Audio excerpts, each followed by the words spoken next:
So as far as I can tell, if you can find it, Kid Rock is still on tap to play today for the alternate halftime show that's being presented by Turning Point USA. That's still happening. We're about an hour and a half from kickoff, so there's still time to find it, I guess. But what we do know is that the Rock the Country tour, which was very poorly conceived and very poorly advertised and just kind of a poor, dumb idea in the first place, is now basically scrapped. It is done. It is going to be dead. The festival is out after basically all the bands are pulling out, according to organizers. Cancellation affects one of multi-artist festivals dates that was announced shortly before the event. Let's say a couple events have been dropped. The whole thing's not quite dead yet, but with enough basically enough bands not showing up, it's not enough plays to do.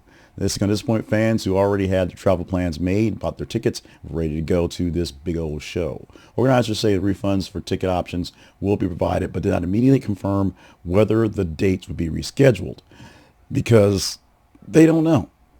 Festival representatives say that cancellation followed the withdrawal of key bands, and the robot editor couldn't say which key bands it was, but Shinedown was basically the fourth large band to come out with a statement saying, yeah, we can't do this. And logistical and contractual issues with everyone else in the show unworkable. While not detailed explanations were given for bands' decisions, various of them, Clovich notes that the artists' pullouts, whether they are due to scheduling conflicts that they didn't know they had before they put names on the poster, or internal disputes, maybe they didn't like Kid Rock all that much, or disagreement over festival branding, the whole Rock the Country theme, forced a lot of folks to back out. And these weren't just the big names that really meant something. A lot of smaller names that thought they'd get a little exposure by being a part of a festival decided this was not hot enough for them to take the heat, if you will. Organizers suggested that the rest of the Rock Country schedule remains intact, but there are some dates that have already dropped, so check your local listings, check your local posters, see what your Facebook folks are talking about, because your Rock Country concert may not be happening at all. Won't just say soon because they don't know if they're going to try to reschedule or not. Now, this whole Rock the Country idea was launched as a touring festival aimed at smaller and mid-sized markets. So it was meant to be something that was sustainable anyway. It was going to blend rock, country, and patriotic themes.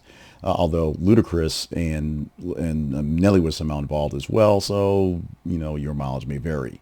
Kid Rock positioned himself as an alternative to mainstream festivals, and he was going to basically spearhead this thing across the nation. Often emphasizing that cultural pride and rural audiences miss out on things like this.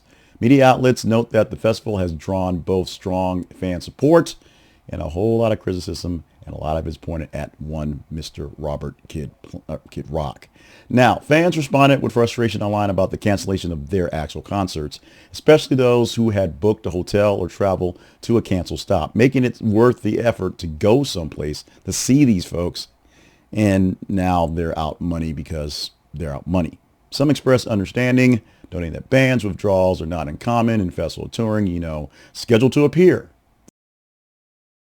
Say that such cancellations like the fragile economics of festivals where losing one act can disrupt budgets, insurance requirements, and marketing commitments. One thing about actual festivals and actual concerts is that that's the way that these people actually make money. Festivals don't make as much money as a headlining concert in the city, but you make money by people showing up, getting pieces off the gate and some merch, as opposed to streaming ticket sales, because streaming sales don't do much of anything. Pennies to the stream, if you will, versus a couple bucks per person inside. And yes, it all depends. Your mileage may vary on whether you're at a festival or if you're playing the headliner for a show, but it makes a big deal.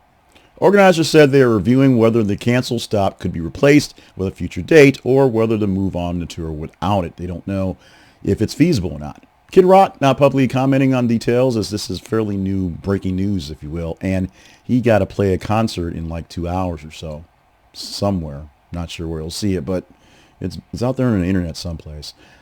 Promoters are emphasizing that the upcoming Rock the Country shows are expected to proceed as planned, all the ones that are still on the books for the most part. Observers say the incident underscores the challenge of running the multi-city festivals in a volatile touring environment.